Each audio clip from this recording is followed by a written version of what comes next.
तो स्वामी जी, मेरा प्रश्न था कि जब से यहाँ पे कथा हो रही है, 9 दिन से आप सत्संग कथा करा रहे हैं, तो आप तन मन और वातावरण की शुद्धि के लिए लोगों को प्रेरित कर रहे हैं। वही दूसरी तरफ मैं देखूँ जहाँ पे पूजा के कार्यक्रम होते हैं, जैसे विश्वकर्मा पूजा होता है, सरस्वती पूजा होता है या फिर दुर्गा पूजा होता है, तो वही पूजा के सामने उनकी भगवान की मूर्ति के पंडाल के सामने लोग ऑर्केस्ट्रा करते हैं, गंदे गंदे गाने बजा के डांस वगैरह करते हैं। तो मैं क्या आपसे जानना चाहती हूँ कि ये सब चीज़ें भगवान की पूजा के साथ करना सही है और क्या इससे भगवान खुश होते हैं? इस प्रश्न का उत्तर आप लोग दें, क्या भगवान खुश होते हैं? नहीं। माँ का पंडाल है या भगवान विश्वकर्मा की पूजा कल हुई है और वहीं पे बगल में ऑर्केस्ट्रा हो रहा है और ये छोटी सी बच्ची है। देखो, ये समाज का आईना है। ये बच्ची बड़े लोगों से पूछ रही है कि क्या ये होना सही है कि जहाँ गंदे गंदे गाने चलते हों, और उन गानों में ऑर्केस्ट्रा में क्या होता है बेटा? तुमने कभी देखा है ऑर्केस्ट्रा? हाँ, पहले देखा था बचपन में। और अभी जब मूर्ति का विसर्जन होता है तो लोग गाने बजाने के साथ मूर्ति का विसर्जन करते हैं। बहुत सुंदर, बहुत सुंदर। अच्छा प्रश्न है ना? जोरदार तालियां इस बच्चे के लिए। अब एक छोटी सी बात, मैं आप सभी अभिभावक बैठे हैं, सभी बड़े बैठे हुए हैं। ये बच्ची या इस जैसी बच्ची, चाहे वो लड़की हो या लड़का हो, क्या ये लोग ऑर्केस्ट्रा करा सकते हैं? नहीं करा सकते। क्यों? पैसा नहीं है, व्यवस्था नहीं कर सकते। लेकिन ये बच्ची समाज से पूछ रही है कि क्या पूजा के समय एक तरफ भगवान को आपने स्थापित किया, दूसरे तरफ वो गंदे गाने चल रहे हैं, और उन गंदे गानों में नाचने वाला कौन है? लड़कियां नाच रही है। गंदे गंदे हाव भाव के साथ लड़कियां नाच रही है, पैसे के लिए नाच रही, चाहे उनकी मजबूरी कुछ भी हो। ऑर्केस्ट्रा तो हो गया, ऑर्केस्ट्रा वाले चले गए, नाच के चले गए, पैसे लेके चले गए। उस समाज को देखकर क्या गए हैं वो? जो भी उन लड़कियों को देखता है नाचते हुए ऑर्केस्ट्रा में, हर लड़के के मन में यही होता है, सड़क पे चलने वाली सारी लड़कियों को वो ऑर्केस्ट्रा वाली लड़की समझ लेता है, क्योंकि उसके अंदर गंदे विचारों को जन्म दे दिया गया। अब वो लड़की तो चली गई, लेकिन समाज के मोहल्ले के गांव के लड़कियों को समझता है ये लड़की भी वैसे ही है। यानी कि एक जो कहा गया था रावण के समय में, रावण को जब सजा मिली तो यही कहा गया कि रावण ने सबसे बड़ा पाप क्या किया कि साधु के वेश में जाकर अपहरण किया, जिससे कि सारे के सारे साधु कलंकित हो गए। धरती पे जो भी आएंगे साधु, लोग यही समझेंगे हो ना हो ये भी वेश बदल कर अपहरण करेगा। तो यानी आने वाले समय में साधुओं को कलंकित करेगा, वर्तमान में साधुओं को कलंकित करेगा और भविष्य में भी साधुओं को कलंकित करेगा। इसी के कारण से रावण के उस अपराध को महापाप बोला गया है। आप क्या दे रहे हैं इस समाज को कि एक बालिका आपसे प्रश्न पूछ रही है और कह रही है अपने ही समाज के बुजुर्ग बड़े नौजवानों से और अभिभावकों से कि क्या ये कराना सही है?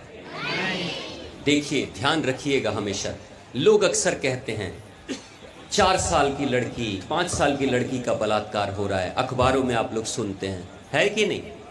लोग कहेंगे उस बेचारी 4 साल की लड़की का क्या दोष था, उस 15 साल की लड़की का क्या दोष था जिसके साथ बलात्कार हुआ। दोष उस लड़की का नहीं था। लेकिन अगर आप समाज के युवाओं को खूंखार भेड़िया बना देंगे तो जिसने भेड़िया बनाया वो तो चला गया, लेकिन वो जो मिलेगा उसी के साथ वो अपना भेड़िया पंथी और अत्याचार अन्याय कर डालेंगे। होता है कि नहीं?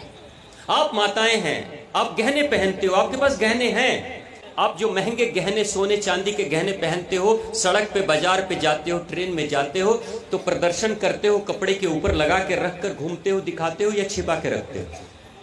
छिपा के रखते हो कि नहीं? क्यों? इसलिए क्योंकि उस गहने को देखकर किसी की नीयत खराब हो सकती है और कोई चोरी कर सकता है, इसलिए बचा के रह सकते हो। क्या ये समाज की जो लड़कियां हैं, ये बहनें हैं, ये क्या किसी गहने से कम है? किसी गहने से ये कम है? इनको भी बचाना है कि नहीं? इनको बचाना है तो यहां के जो पुरुष हैं, उन पुरुषों के अंदर राक्षस क्यों पैदा कर रहे हो ये चीजें दिखाकर? ये राक्षस पैदा करने की प्रवृत्ति है। मैं देखता हूं बजरंग बली की यात्रा निकल रही, क्या बोलते हैं उसको, झंडा महावीरी अखाड़ा। महावीरी अखाड़ा में ऑर्केस्ट्रा, नाच गाने, लड़कियां नाच रही हैं गंदे गानों पे, और वो महावीर जी कौन है? बाल ब्रह्मचारी। अब बाल ब्रह्मचारी के सामने नचा रहे हैं गंदी गंदी लड़कियों को। हे भगवान, वो भी कहेंगे ये भारतीय हमारा ब्रह्मचर्य तोड़ डालेंगे। हनुमान जी भी बेचारे दुखी हो जाएंगे, चुप हो जाएंगे कि ये तोड़ ही डालेंगे, बर्बादी कर डालेंगे हमको, है कि नहीं? उस बाल ब्रह्मचारी के सामने हनुमान जी की आत्मा बेचारी रो रही होगी, दुखी होगी कि मार डालेंगे। इससे अच्छा तो था कि कहां हम तो समझते थे कि लंका में ही सिर्फ राक्षस और रावण रहता है, यहां तो पता चला कि अब भारत में भी रहने लगे। क्या कर रहे हैं हम लोग? दुर्गा मैया की पूजा हो रही है, दुर्गा मैया की मूर्ति आगे चल रही है, पीछे गंदे गाने चल रहे हैं और खूब झूम रहे हैं। और बिगड़ कौन रहा है? आपका छोटा छोटा बच्चा, बेटा, छोटे छोटे बच्चे। और आप अभिभावक हैं। आप कहेंगे यही समाज, याद रखिएगा हमेशा, अगर समाज बिगड़ता है तो छोटे लोग नहीं बिगाड़ते। ये बच्ची समाज को बिगाड़ रही है क्या? ऑर्केस्ट्रा ये करा रही है क्या? ये छोटे बच्चे करा रहे हैं क्या? हमेशा corruption always starts from the top.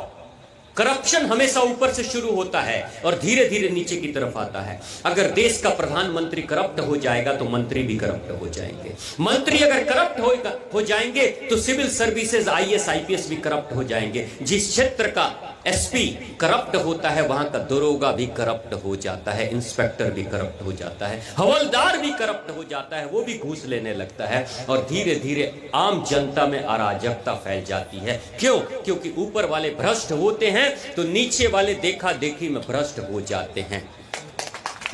तो हमारे समाज में हमारे घर के अभिभावक, माता पिता ऊपर वाले हैं। मैं तो यही कहूंगा कि बाबूजी, आप लोगों के, नौजवानों के, आपके भी मन में अगर ऐसे विचार कभी आए वो गंदे नाच कराने के, तो कम से कम माताएं, किसी का तो वो भाई होगा, किसी का तो बेटा होगा, किसी का तो पति होगा, आप लोग तो बोलो कि एक तरफ देवी की पूजा करते हो और दूसरी तरफ देवी के ही एक बेटी को उसकी मजबूरी का फायदा उठाकर उससे नंगा नाच करा रहे हो। वो बेचारी मजबूर होगी, कहीं की गरीब होगी, तो वो क्या करे? लेकिन वो कहते हैं ना, एक छोटी सी गलती, एक छोटी सी गंदी चीज लाखों लोगों की दृष्टि को गंदा कर देती है। तो इसलिए समाज में अगर कहीं किसी बच्ची के साथ दुर्व्यवहार हो रहा है तो दूसरे को और मर्दों को दोषारोपण मत करो। उन मर्दों को खराब किसने किया, इसके बारे में जरूर आप लोग सोचना।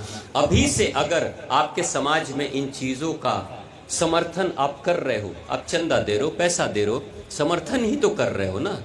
अगर समर्थन कर रहे हो तो आने वाले समय में आपके बेटे भी आपके सामने कुछ गलत करेंगे तो बोलने लायक नहीं रहोगे। याद रखना, लोगों को बिगाड़ना बहुत आसान होता है और बनाने में पूरी उम्र गुजर जाती है। एक गलत आदत लग जाए जिंदगी में तो सुधारना मुश्किल हो जाता है, लेकिन बिगाड़ना तो बहुत आसान होता है। तो मुझे लगता है इस बच्चे ने जो प्रश्न किया है ये बहुत अद्भुत प्रश्न है। और इस छोटी से बच्चे के मन में अगर ऐसा भाव उठा है तो हम सब बड़े लोगों के लिए ये बच्ची, ये बेटी अलार्म बजा रही है, खतरे की घंटी बजा रही है कि मुझे कैसा भविष्य देने जा रहे हो आप लोग, सुरक्षित या खतरे वाला भविष्य।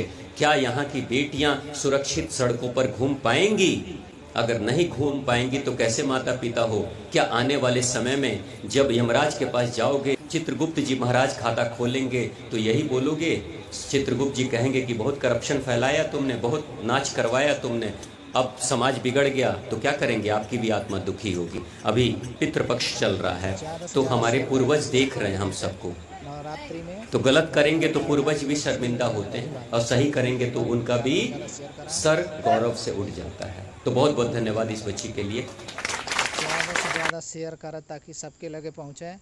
नवरात्रि में ऐसा काम नहीं हो पावे का, अश्लील गाना नहीं बजे पावे, ठीक बा? ज़्यादा से ज़्यादा शेयर करा, फॉलो करा, ठीक है भैया।